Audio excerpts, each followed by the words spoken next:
आज के इस वीडियो में हम लोग बात करेंगे कि बिहार दरोगा 1799 पद का जो एग्जाम हुआ था 21 जनवरी को फर्स्ट शिफ्ट में उनमें जो है जितने भी साइंस के क्वेश्चन पूछे गए थे सभी साइंस के क्वेश्चन को आज हम लोग देखेंगे। ये एग्जाम जो है कब हुआ था? 21 जनवरी 2026 का फर्स्ट शिफ्ट का क्वेश्चन है। ये कब का है? तो फर्स्ट शिफ्ट का और इसमें साइंस के टोटल 17 क्वेश्चन पूछे गए थे। उन 17 क्वेश्चन का आज हम लोग डिस्कस करेंगे। इसमें पहला क्वेश्चन है कि कोशिका की खोज किसने की थी? तो कोशिका की खोज जो है रॉबर्ट हुक ने किया था और इस ऑप्शन ए इसका राइट हो जाएगा। अगला प्रश्न देखते हैं। अगला प्रश्न है निम्नलिखित में से कौन सा तारा इलेक्ट्रॉन गैस के दाब के अंतर्गत रहता है? निम्नलिखित में से कौन सा तारा इलेक्ट्रॉन गैस के दाब के अंतर्गत रहता है? तो ये हो जाएगा श्वेत वामन, ऑप्शन बी इसका राइट हो जाएगा। अगला प्रश्न है कि निम्नलिखित को अभिक्रियाशीलता के अनुसार दर्शाए, अर्थात कौन कौन जो है इसमें ज्यादा अभिक्रियाशील है उस तरीका से इसमें बोल रहा है सजाने के लिए। तो इसमें देखिए कि इसका पहला जो है KZNCuAg यही इसका आंसर हो जाएगा। ये सबसे ज्यादा अब के जो है सबसे पोटेशियम जो होता है सबसे ज्यादा अभिक्रियाशील है। उसके बाद Zn हो जाएगा, Cu हो जाएगा, Ag हो जाएगा। तो ऑप्शन ए इसका राइट हो जाएगा। अगला प्रश्न है कि एक छोटे कार को बड़े कार के तुलना में किस कारण जल्दी गति दिया जाता है? तो इस तरीका का प्रश्न का आंसर जो है द्रव्यमान हो जाएगा। ऑप्शन सी इसका राइट आंसर हो जाएगा। अगला प्रश्न, एक कूलम्ब में कितना आवेश होता है? तो एक कूलम्ब में जो है 6 गुना 10 से पावर 18 कूलम्ब होता है। ए नंबर का राइट हो जाएगा। अगला प्रश्न है छठा नंबर का कि पौधों में लचीलापन किस ऊतक के कारण आता है? पौधों में लचीलापन जो है कोलेनकाइमा के अंतर्गत आता है। ऑप्शन बी इसका राइट हो जाएगा।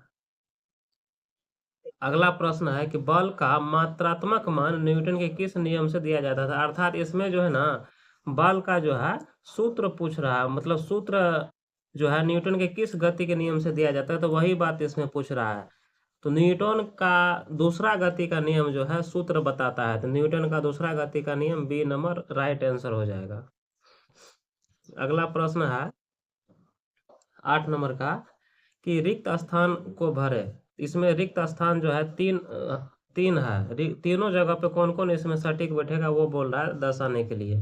किसी वस्तु में डैश हो तो वह डैश करने की डैश रखता है। तो देखिए इसमें होगा कि किसी वस्तु में ऊर्जा हो तो वह कार्य करने की क्षमता रखता है। अर्थात ऑप्शन ए इसका राइट हो जाएगा, ऊर्जा, कार्य और क्षमता। 9 नंबर का प्रश्न है कि निम्नलिखित में से किस किस धातु को खुला छोड़ने पर वह O2 से अभिक्रिया कर जलने लगता है? तो ये हो जाएगा सोडियम Na, इसीलिए इसको केरोसिन में भी रखा जाता है। अगला प्रश्न है एल्युमिनियम का उपयोग खाना बनाने के बर्तनों में किया जाता है। निम्न में से एल्युमिनियम के कौन से गुण इसके लिए जिम्मेदार है?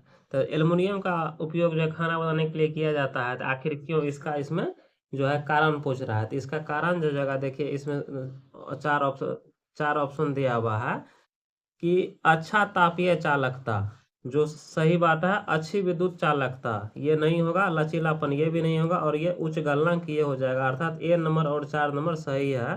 तो डी इसका राइट आंसर हो जाएगा, 1 और 4।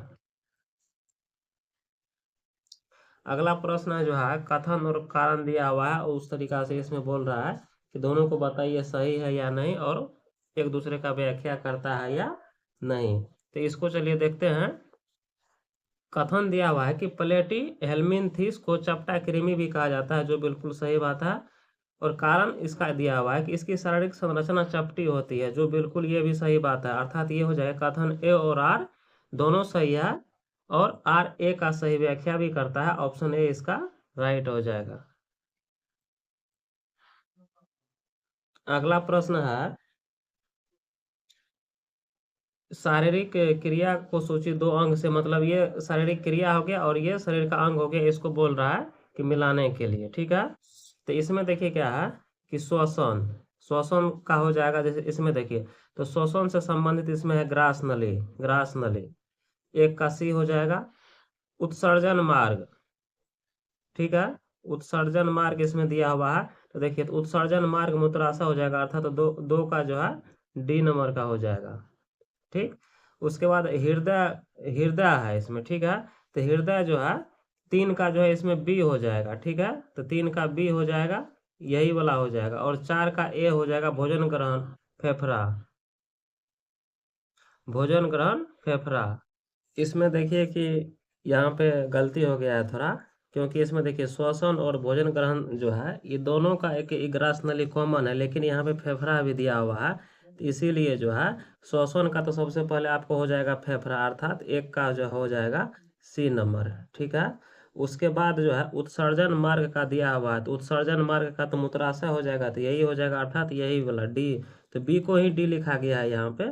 उसके बाद है हृदय, तो हृदय का जो है वेंट्रिकल ही हो जाएगा, अर्थात बी नंबर।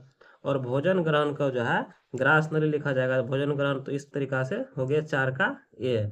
तो देखिए इसमें हो जाएगा 1 का सी, एक का सी तो यहाँ पे है, 2 का डी, तो 2 का डी यहाँ पे है, 3 का बी, 3 का बी, 4 का, अर्थात ऑप्शन बी इसका राइट हो जाएगा। अगला प्रश्न है, सुमेलित करने के लिए दिया हुआ है, कोशिका अंग किधर है और विशेषता इधर दिया हुआ है, तो इसको सुमेलित करने के लिए बोला जा रहा है, तो चलिए सुमेलित करते हैं। तो इसमें पहला है प्रदबी जालिका, इधर बी नंबर, 2 नंबर में अमीबा, फिर है पादप की कोशिका भित्ति तथा प्रोकैरियोट, तो इसको जो हम लोग मिलाएंगे अभी, तो इसमें हो जाएगा प्रदबी जालिका का ये लिपिड का संश्लेषण हो जाएगा, अर्थात ए का जो है ए नंबर हो जाएगा, ठीक है। अमीबा का जो है न्यूक्लियड डी नंबर यहाँ पे देखिए, बी को ही डी लिखा गया है, एक कोश के यूकेरियोट हो जाएगा, अर्थात 2 का जो है डी नंबर हो जाएगा। यहाँ पे देखिए ये क्या है कि ए जैसे है ना ए नंबर में, तो इसको बी को ही डी लिखा गया है, तो इसीलिए हम बी को यहाँ पे डी में मिला रहे हैं।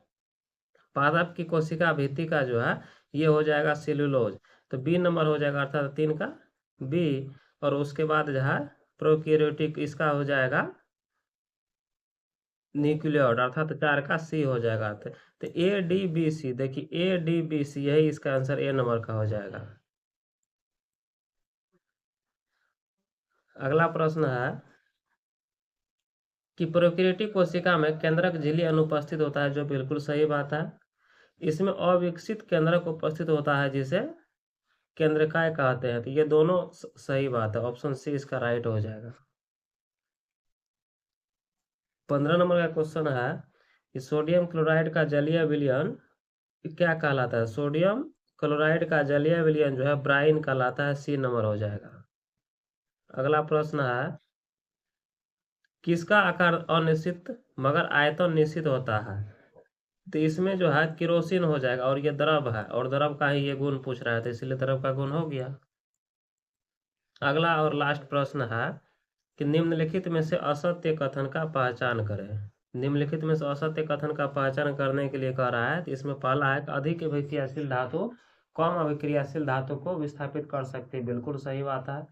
कार्बन ऑक्सीजन की तुलना में ऑक्सीजन के साथ बंध नहीं बनाता, सही है। उसके बाद इसी में कार्बन उच्च अभिक्रियाशील धातुओं के साथ मिलकर कार्बाइड बनाता है, ये ही इसका गलत हो जाएगा, और जो गलत है वही सही होगा, क्योंकि इसमें गलत ही पूछ रहा है, इसलिए 17 का सी हो जाएगा। इस तरीका से हम लोगों ने देख लिया कि बिहार दरोगा 18 जनवरी से 21 जनवरी से फर्स्ट शिफ्ट जो है उसमें साइंस का 17 क्वेश्चन पूछा गया था।